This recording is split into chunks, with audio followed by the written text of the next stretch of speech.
আসসালামু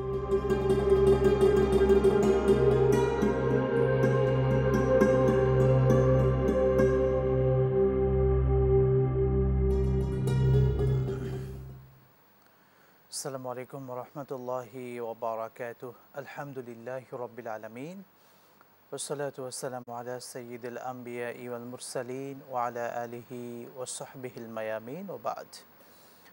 দর্শক মণ্ডলী, সুন্দর এই সময়ে বিশ্বের যে প্রান্ত থেকে আপনাদের সকলের প্রিয় চ্যানেল দেশ টিভির পর্দায় আমাদের সাথে যুক্ত হয়েছেন, প্রত্যেককে আন্তরিক মোবারকবাদ, প্রীতি এবং শুভেচ্ছা জানিয়ে শুরু করছি জনপ্রিয় ইসলামিক আয়োজন ইসলামী জীবন ও জিজ্ঞাসা। আপনাদের সাথে আছি আমি মোহাম্মদ আল আমিন খান। দর্শক, আজকের এই সুন্দর আয়োজনে আপনাদের প্রশ্নের উত্তর দেওয়ার জন্য রয়েছেন আমাদের সাথে প্রখ্যাত ইসলামিক স্কলার, বিশিষ্ট ইসলামী চিন্তাবিদ, শিক্ষাবিদ, লেখক এবং গবেষক, মিডিয়া ব্যক্তিত্ব ফদিলাতুল শেখ মোহতারাম হাফেজ মাওলানা বাইজিদ হোসাইন সালেহ, সম্মানিত প্রিন্সিপাল, ঢাকা দারুস সুন্নাত মডেল মাদ্রাসা। আসসালামু আলাইকুম ওয়া রাহমাতুল্লাহ। ওয়ালাইকুম আসসালাম ওয়া রাহমাতুল্লাহ। মোহতারাম, ভালো আছেন? আলহামদুলিল্লাহ, আল্লাহর রহমতে ভালো আছি। আপনি কেমন আছেন? আলহামদুলিল্লাহ। আপনাকে আন্তরিক অভিনন্দন আমাদের আজকের সুন্দর আয়োজনে। শুকরিয়া, জাযাকাল্লাহ। প্রিয় দর্শক মণ্ডলী, আমাদের কাছে প্রশ্ন করতে চাইলে দেশ TV Islamic show Facebook page কিংবা ইউটিউবে গিয়ে কমেন্ট বক্সে প্রশ্ন রাখতে পারেন। ইনশাআল্লাহ তাআলা আমরা সে প্রশ্নগুলোর উত্তর নেওয়ার চেষ্টা করব। আমরা আল্লাহ সুবহানাহু ওয়া তাআলার কাছে সবসময় উত্তম রিজিকের প্রত্যাশা করি। কি করলে বা কোন আমল করলে কিংবা কোন দোয়া পড়লে উত্তম রিজিক মহান রব আমাদেরকে দেবেন, সেই বিষয়গুলো আমরা জানতে চাই বা সেগুলো বোঝারও আমরা চেষ্টা করি। সেই বিষয়ে আমরা আজকে আলোকপাত করব যে কোন কোন আমল করলে আমাদের রিজিক আল্লাহ তাআলা বাড়িয়ে দেন। সম্মানিত শেখ, আপনাকে আন্তরিক অভিনন্দন জানিয়ে আমরা আজকের যে মূল টপিক রিজিক বৃদ্ধির আমল সেটা নিয়ে শুনছিলাম। রিজিক বৃদ্ধির কি আমল রয়েছে যে আমলগুলো করলে মহান রব আমাদেরকে রিজিক বাড়িয়ে দেন? শুকরিয়া, জাযাকাল্লাহ। ধন্যবাদ বিজ্ঞ উপস্থাপক মুফতি মাওলানা আল আমিন খান। সুন্দর একটি এবং জীবন ঘনিষ্ঠ বিষয় আপনি নির্ধারণ করেছেন। আল্লাহ রাব্বুল আলামিন আমাদের সৃষ্টিকর্তা, তিনি আমাদের রিজিক দাতা। আল্লাহ সুবহানাহু ওয়া তাআলা কুরআনুল কারীমে ইরশাদ করেছেন, ওয়া মিন দাব্বাতিন ফিল আরদি ইল্লা আলাল্লাহি রিজকুহা ওয়া ইয়ালামু মুস্তাকাররাহা ওয়া মুস্তাওদাআহা। এই পৃথিবীতে বিচরণশীল এমন কোনো প্রাণী নেই যার রিজিকের ব্যবস্থা আল্লাহ করেন নাই। আল্লাহ অন্যত্র বলেছেন, ইন্নাল্লাহা হুয়া রাজ্জাকু যুল কুওয়াতিল মাতিন। রিজিক আল্লাহ দিবেন। তো আপনি যে আজকের বিষয়টা রিজিক বৃদ্ধির আমল, রিজিক বৃদ্ধির আমল আমরা যদি শুরুতে এক কথায় বলতে যাই, বান্দা যদি গুনাহ বর্জন করে, বান্দা যদি নেক আমল করে, নেক আমলের মাধ্যমে আল্লাহ রাব্বুল আলামিন কিন্তু রিজিক বাড়িয়ে দিবেন। এর মধ্যে রিজিক বৃদ্ধির অন্যতম একটি গুরুত্বপূর্ণ আমল হলো পবিত্র কুরআনুল কারীমের বিখ্যাত সূরাতুল ওয়াকিয়া। যে ওয়াকিয়ার মধ্যে আল্লাহ সুবহানাহু ওয়া তাআলা কিয়ামতের আলোচনা করেছেন, জান্নাতের বর্ণনা আল্লাহ দিয়েছেন।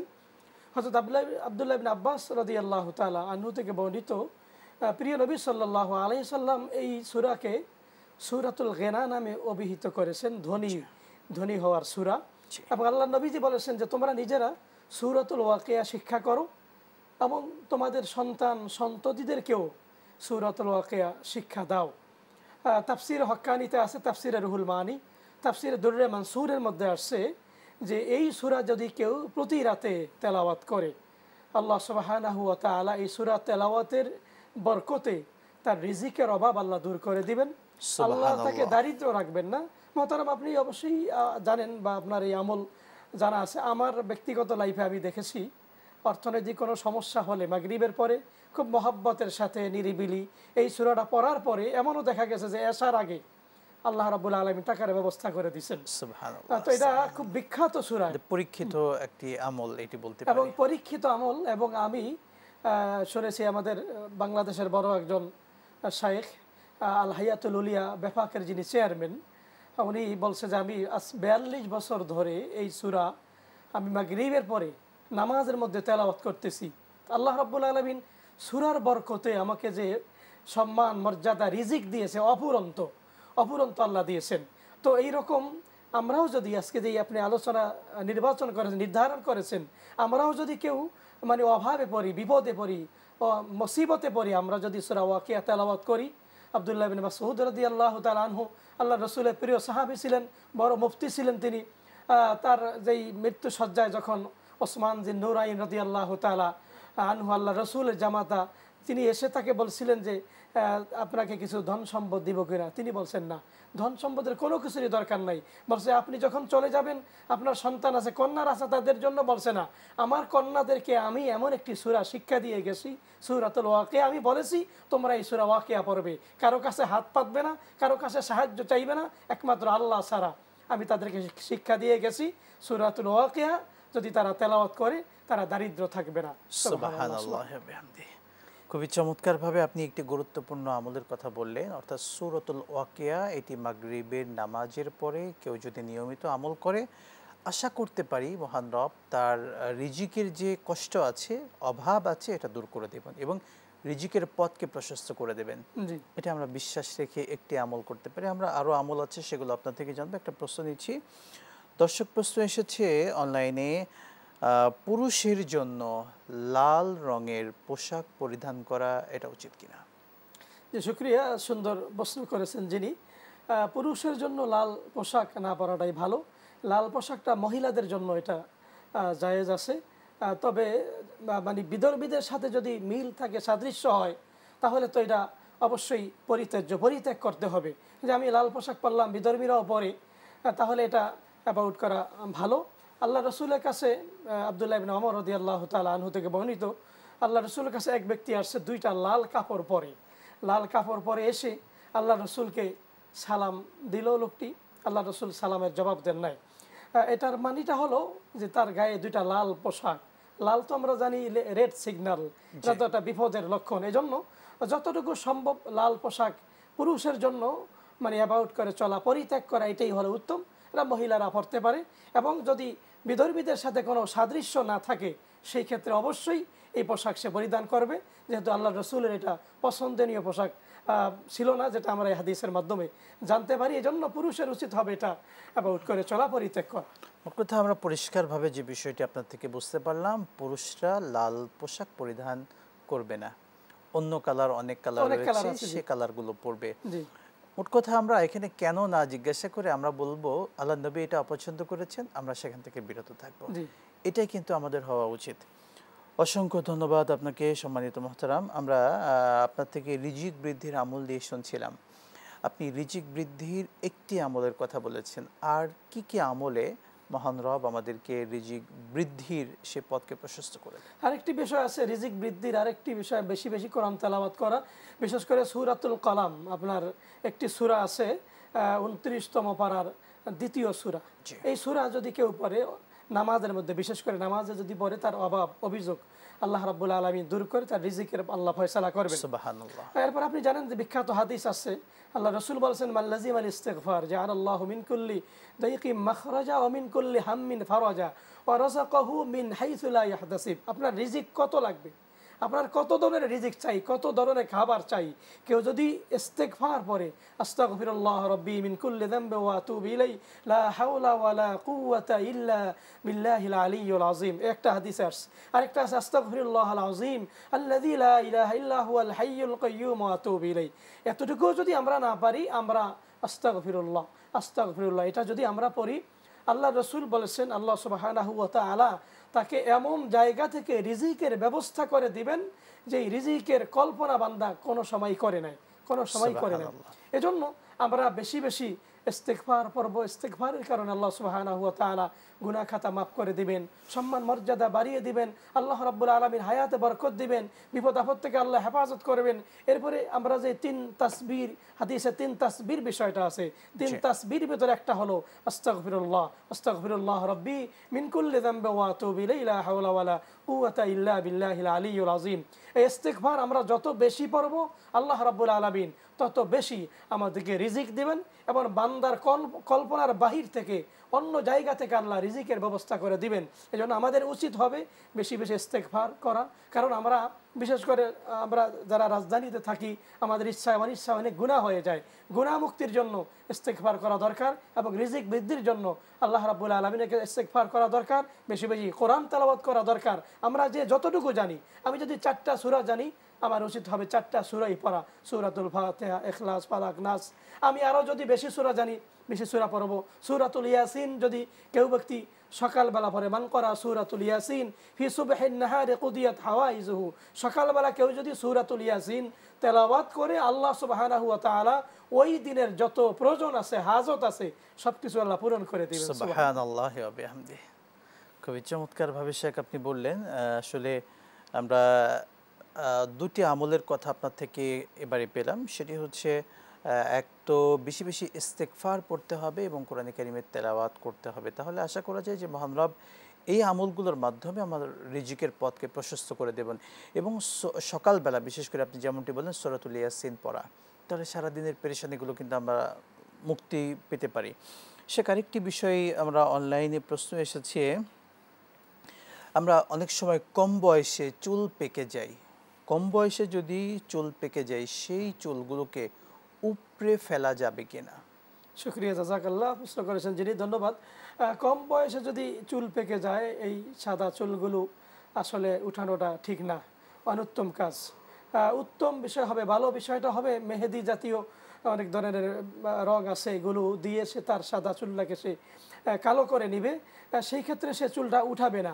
এবং যদি সে বয়স্ক হয়ে যায়, বয়স বেশি হয়ে যায়, কারণ যখন আপনার চেহারায় দাড়ি দরকার ছিল তখন আল্লাহ দিয়েছেন। আমি ছোট ছিলাম, শিশু ছিলাম, মায়ের বুকের দুধ পান করেছি, তখন কিন্তু আল্লাহ চেহারায় দাড়ি দেন নাই। বয়স যখন বাড়তেছে আস্তে আস্তে আল্লাহ দাড়ি দিয়েছেন। যখন দাড়ি পাকা দরকার, আমার বয়স হয়ে গেছে, বয়স হওয়ার পরে আমার দাড়ি পেকেছে, এটাই আল্লাহ রাব্বুল আলামিনের কুদরতের নিদর্শন।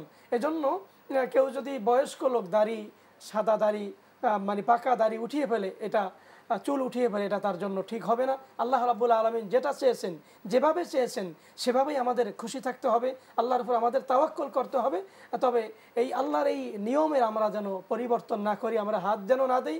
কারণ আমি সাদা দাড়ি উঠাইয়া আবার সাদা দাড়ি কলপ দিয়ে কালো রেখে আমার বয়সকে, আমার যৌবনকে তো আমি লুকাতে পারবো না। এজন্য আল্লাহ যেভাবে আমাদেরকে সৃষ্টি করেছেন, যেভাবে আল্লাহ নিয়ম দিয়েছেন, সেভাবেই আমরা আল্লাহর উপরে খুশি থাকবো। এটাই ঈমানদারের দায়িত্ব, কর্তব্য। লা তাবদীলা লিকালিমাতিল্লাহ। আল্লাহ তাআলার নিদর্শনকে হাত দেওয়ার মতো সেই সাহস দেখানো, এটা আমাদের জন্য উচিত হবে না। অনেক ধন্যবাদ শেখ, আপনি চমৎকার বলছিলেন। আমরা রিজিক বৃদ্ধির ব্যাপারে আপনি বেশ কয়েকটি আমলের কথা বললেন, যে আমলগুলোর মাধ্যমে আমাদের রিজিক এর পথ এটা প্রশস্ত হয়। আসলে রিজিক কেন সংকীর্ণ হয়ে যায়, কোন কোন কারণে আল্লাহ তাআলা রিজিক উঠিয়ে নেন, যদি সেগুলো একটু দর্শকদের বলতেন। রিজিক উঠিয়ে নেন আল্লাহ রাব্বুল আলামিনের অবাধ্য হওয়ার কারণে, গুনাহ করার কারণে। আমরা যদি শুরুতেই আসি, নামাজের মাধ্যমে কিন্তু আল্লাহ রিজিক দেন নিঃসন্দেহে। বিশেষ করে ফজরের নামাজ সবচেয়ে কষ্টের নামাজ, কি শীত কি গরম, যদিও মুমিনদের জন্য কষ্ট নয়। ফজরের নামাজ যে ব্যক্তি আদায় করবে, আল্লাহ রাব্বুল আলামিন তার চেহারায় কিন্তু নূর দিবেন।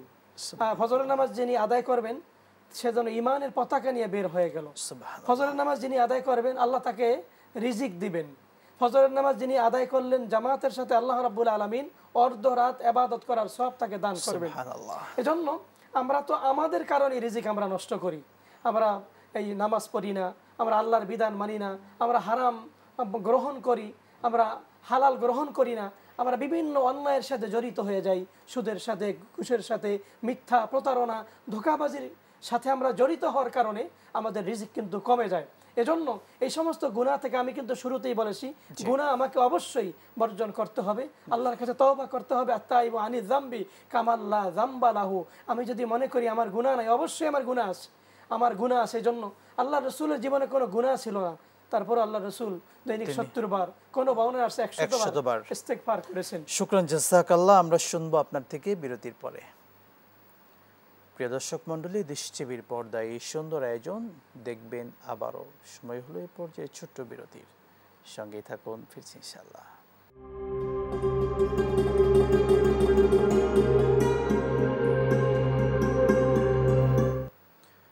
বিরতির পর আরও একবার স্বাগত জানাচ্ছি আপনাদের প্রিয় চ্যানেল দেশ টিভির পর্দায় জনপ্রিয় ইসলামিক শো ইসলামী জীবন ও জিজ্ঞাসায়। প্রিয় দর্শক মণ্ডলী, আমরা আমাদের সম্মানিত অতিথি শেখ হাফেজ মাওলানা বাইজিদ হুসাইন সালেহ সাহেবের কাছে রিজিক বৃদ্ধির আমল নিয়ে সুন্দরভাবে শুনছিলাম। তিনি খুবই সুন্দরভাবে উপস্থাপন করছিলেন, একই সাথে আপনাদের অনলাইনে করা বিভিন্ন প্রশ্নের উত্তর আমরা জানছিলাম শেখের থেকে। শেখ, আপনাকে আরও একবার অভিনন্দন জানাচ্ছি। আমরা অনলাইনে প্রশ্ন এসেছে, শরীর চর্চার জন্য জিম করা যাবে কিনা? শুক্রিয়া, জাযাকাল্লাহ, ধন্যবাদ আপনাকেও বিজ্ঞ উপস্থাপক। শরীর চর্চার জন্য শরীর অনেক সময় মোটা হয়ে যায়, এই সমস্ত কারণে জিম করা যাবে কিনা? জিম করা আপনার যাবে, তবে সব কিছুর একটা সীমা আছে, আপনার একটা গণ্ডি আছে। এখানে অনেক সময় জিমে দেখা যায় যুবক শ্রেণীরা বেশি আকৃষ্ট হয়। কেন? ওখানে যুবতী মেয়েরা থাকে, ওখানে গান বাজনা হয়, গেলে একটু কানের সুখ হয়, একটু চোখের সুখ হয়। এই ধরনের যদি চিন্তা চেতনা থাকে, অনেক সময় জিম করতে যায় মাগরিবের সময়, জিম করতে যায় এশার সময়, ওই সময়টা তার নামাজটা পড়া হয় না, ওই দিকে খেয়াল রাখে না। অনেকগুলো বিষয় আছে এখানে। কোরআনুল কারীমে সূরা নূরের মধ্যে আল্লাহ সুবহানাহু ওয়া তাআলা বলেছেন, কুল্লিল মুমিনিনা ইয়াগুদ্দু মিন আবসারিহিম ওয়া ইয়াহফাযু ফুরুজাহুম। প্রথম আল্লাহ বলেছেন মুমিন পুরুষদের ব্যাপারে যে তোমরা তোমাদের দৃষ্টিকে সংযত রাখো। দৃষ্টি সংযত যদি কেউ রাখতে পারে, আল্লাহ রাব্বুল আলামিন তাকে অনেক মর্যাদা দিবেন, অনেক গুনাহ থেকে আল্লাহ তাকে বাঁচাবেন। তোমরা দৃষ্টিকে সংযত রাখো, তোমাদের লজ্জা স্থানকে হেফাজত করো। এরপরে আল্লাহ সুবহানাহু ওয়া তাআলা মুমিন নারীদেরকে বলেছেন, কুল্লিল মুমিনাতি ইয়াগুদুদনা মিন আবসারিহিন্না ওয়া ইয়াহফাজনা ফুরুজাহুন্না ওয়া লা ইবদিনা যিনাতাহুন্না ইল্লা মা যাহারা মিনহা। এই যে তোমরা তোমাদের যেই সৌন্দর্য বর্ধক যেই বস্তুগুলো আছে, যেগুলো প্রকাশ করার, এগুলো ছাড়া বাকিগুলো তোমরা গোপন রাখো, তোমরা তোমাদের চক্ষুকে হেফাজত করো। এখানে জিম করতে গিয়ে যদি আমি সুন্দর কিছু দেখি, সব সুন্দর দেখার ভিতরে কিন্তু সওয়াব নাই, অনেক সুন্দরের ভিতরে গুনাহ আছে, কবিরা গুনাহ আছে, জেনার বিষয় আছে। তো জিম করতে গিয়ে যদি এইরকম হয় যে আমার চোখের জিনা হয়, আমার অন্তরের জিনা হয়, কানের সুখ হয়, অবশ্যই এই জিম করা এটা জায়েজ হবে না, এটা বৈধ হবে না। এই সমস্ত বিষয়গুলো আমরা অ্যাবাউট করে চলবো। বিশেষ করে আপনার মাধ্যমে বলতে চাই, যুবতীরা এই সমস্ত কাজগুলো কিন্তু করে, তো সেখান থেকে আমাদেরকে দূরে সরে আসতে হবে। আমরা বিদেশে দেখেছি, এমন দেশও আছে যে জিম করতে গেছে নারীর পুরা শরীরটা ঢাকা পর্দা দিয়ে নারী জিম করতে গেছে, সে স্বাস্থ্য বেশি হয়ে গেছে, সে দেখিয়েছে যে ইসলাম যদি কেউ রক্ষা করে পালন করতে চায়, যে কোনো জায়গায় সে পালন করতে পারে। সে কিন্তু বোরকা ঢেকে, শরীর ঢেকে কিন্তু জিম করতেছে। এজন্য শরীয়তের গণ্ডির ভিতরে থেকে আমাকে কাজ করতে হবে। যদি গণ্ডি আমি পেরিয়ে যাই, তাহলে বিধান তো লঙ্ঘন হলো, আমার গুনাহ হবে। এই জন্য এই গুনাহ যেখানে হয় ওই সমস্ত পরিবেশে যাওয়া যাবে না, দূরে রাখতে হবে, দূরে থাকতে হবে ইনশাআল্লাহ। অনেক শুকরিয়া। খুবই তাত্ত্বিক এবং বাস্তবধর্মীভাবে আপনি উপস্থাপন করেছেন, জানিয়েছেন। একটু অ্যাড করতে চাই শেখ, যারা জিম করতে করতে একটা সময় কিছু মানুষ এটাকে পেশা হিসেবে নেয় এবং তারা শরীরকে এমনভাবে প্রদর্শন করে যেখানে সতর পর্যন্ত খোলা থাকে। তো সেই যদি সিচুয়েশন তৈরি হয় যে তারা এটাকে পেশা হিসেবে নেয়, বিভিন্ন অকেশনে তারা অংশগ্রহণ করছেন, তো আসলে এই প্রক্রিয়াটা তাদের জন্য বৈধ হবে কিনা? না, এই প্রক্রিয়াটা আপনি তো বলছেন যে সতর যদি হয়ে যায়, বা আরো বিষয় কিন্তু আছে। জিম করতে গিয়ে শরীর মেসেজ করা, করা, এই বিষয়টা কিন্তু এখন এই আধুনিক যেই এখানে কিন্তু ঢুকেছে, এবং নারী পুরুষের অবাধ কিন্তু একটা বিচরণ হয়। এবং এখানে গিয়ে জিম করতে গিয়ে আমার কাছে এমন আছে, প্রমাণ আছে যে যুবক যায়, যুবককে প্রশ্ন করলাম, যুবকে মানে জিম করতে গিয়ে এক সময় দেখা যায় যে তার ছেলে মেয়ের সাথে একটা সম্পর্ক হয়ে গেল, অবৈধ সম্পর্ক, তার গুনার মাত্রা কিন্তু বেড়ে গেল। সতরই যদি খুলে যায়, সতরই যদি না থাকে, কি নারী পুরুষ সতরের তো একটা সীমা আছে, নারীদের পুরুষের সতর যদি না থাকে, তাহলে আপনার এই কাজ করা আমার জন্য বৈধ হবে না, উপার্জনটাও হালাল হবে না। আরো কিন্তু অনেক উপার্জনের জায়গা আছে, ভালো জায়গা, হালাল জায়গা আমি বেছে নিব, সুন্দর জায়গা। জি, আল্লাহ তাআলার জমিন তো প্রশস্ত, হালাল ভাবে বহু ওয়ে আছে। আপনাকে অনেক ধন্যবাদ শেখ, অনেকগুলো পয়েন্ট বললেন। আমরা আরেকটি বিষয় নিচ্ছি, সার্জারি কিংবা লেজার অপারেশন করে চুল গজানোর হুকুমটা কি, এটা বৈধ কিনা? যাদের মাথায় বিশেষ করে চুল হয় না, তারা বিভিন্ন সার্জারি করে থাকেন কিংবা লেজার মেশিন বা বিভিন্নভাবে চুল তৈরির জন্য, গজানোর জন্য চেষ্টা করেন, এই প্রক্রিয়াটা বৈধ কিনা তাদের জন্য? ধন্যবাদ আপনার। যেহেতু আধুনিক যুগ, আধুনিক মাসালা, এই ধরনের সমস্যা যদি কারো হয়, সেই ক্ষেত্রে সে আপনার এই সার্জারির মাধ্যমে চুল কিন্তু সে নিজে ওখানে স্থাপন করতে পারবে প্রতিস্থাপন করতে পারবে। কিন্তু যদি এমন হয় যে আরেকজনের মাথা বেল করে আরেকজনের মাথা টাক্কু করে আপনি চুল এনে এখানে লাগাবেন, সেটা কিন্তু বৈধ হবে না, জায়েজ হবে না। কিন্তু মেশিনের মাধ্যমে করলে, যদি সেই প্রক্রিয়া করে ডাক্তারের পরামর্শ সার্জারির মাধ্যমে যদি করে, সেটা করা যাবে, সৌন্দর্য বর্ধন করা যাবে, সেটা জায়েজ আছে। অনেক অনেক শুকরিয়া। শেখ, একটু বিশ্লেষণ করতেন একটা বিষয়। আমরা অনেক সময় যাদের মাথায় চুল নাই তারা অনেক সময় চুলকে দেখানোর জন্য হয়তো বিয়ের কোনো প্রস্তাব এসেছে, মাথায় তারা লাগানো চুল, আলগা চুল আমরা যেটাকে বলি, এক্সট্রা চুল তারা ব্যবহার করছে এবং মেয়ে পক্ষের কাছে সেটা হাইড করেছে। যদি এমন কোনো সিচুয়েশন হয় সেটা বৈধ হবে কিনা? এমন কোনো সিচুয়েশন হইলে তো এটা একটা হয়ে গেল, প্রতারণা হয়ে গেল। প্রতারণা করা তো আল্লাহ রসুল নিষেধ করেছেন, এবং আল্লাহ রসুল বলছেন মান গস্যা ফালাইসা মিন্নি মা মিন্না, যে প্রতারণা করলো সে আমার উম্মতের অন্তর্ভুক্ত নয়। এখন আপনি সাময়িক প্রতারণা করলে দেখালেন সৌন্দর্য, কিন্তু পরে যখন যাবে আসলে দেখবে, তখন তো আসলে সেটা পছন্দ করবে না। এতে এমন দেখা যাবে বা এমন হতে পারে সংসারটা ভেঙে যাওয়ার মানে উপক্রম হতে পারে। এই জন্য এই প্রতারণা না করাটাই ভালো। বাস্তব যেটা আছে সেটা আপনি বলেন। জি শেখ, আপনাকে অসংখ্য ধন্যবাদ। আমরা আরও কিছু বিষয়, বিশেষ করে অনলাইনে আমাদের দর্শকরা নিয়মিতভাবে প্রশ্ন করে থাকেন। আরেকটি প্রশ্ন নিচ্ছি, লম্বা জামা যদি না পরি তাহলে তিনি গুনাহগার হবেন কিনা? হ্যাঁ, লম্বা জামা না পরলে গুনাহগার হবেন না, কিন্তু আল্লাহ রসুলের এটা পোশাক ছিল। আল্লাহ রসুল লম্বা জামা পরিধান করতেন। লিবাসুত তাকওয়া, কোরআনুল কারীমে তাকওয়ার পোশাক যেটা বলা হয়েছে, লিবাসুত তাকওয়া, হ্যাঁ, খোদাভীতির পোশাক, যেটা পরলে আমার ভিতরে ভয় আসবে। মানুষ আমাকে অনেক সময় পোশাকের কারণে কিন্তু মানুষকে সম্মান করে, সালাম দেয়। সেই হিসাবে এমন পোশাক, লম্বা পোশাক নবীজি পরিধান করেছেন, মুস্তাহাব, সুন্নাহ। এবং আরও পোশাক আছে যে পোশাকটা বিধর্মীদের সাথে আপনার মিল রেখে অনেকে পোশাক পরে, কিন্তু অনেক ইহুদি আছে, খ্রিস্টান আছে, হিন্দু আছে, ওরা যেই পোশাক পরে আমি যদি সেই পোশাক পরি তাহলে তো সাদৃশ্য হয়ে গেল। এজন্য লম্বা জামা পোশাক পরাটাই ভালো, উত্তম। আর যদি কেউ না পরে, রাসূলের যে সুন্নাহ না মানার কারণে আর সুন্নতের সে করলো, কিন্তু চেষ্টা থাকবে আমি পরবো।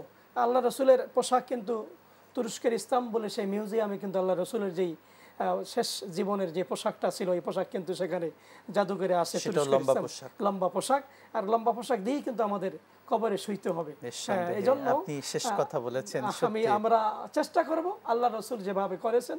আমার জীবনে হয়তো আমি 60 বছর বেঁচে ছিলাম, 50 বছর পারি নাই, শেষ জীবনটা আমি আল্লাহর নবী যেভাবে চলেছেন আমি সেভাবে চলি। আমার মরণটা যেন আল্লাহর নবীর উপরে হয়, ঈমান হলে হয়, সেই চেষ্টাই কিন্তু আমরা করা উচিত। অনেক ধন্যবাদ সম্মানিত শাইখ, গুরুত্বপূর্ণ সময় দেওয়ার জন্য। আপনাকেও ধন্যবাদ।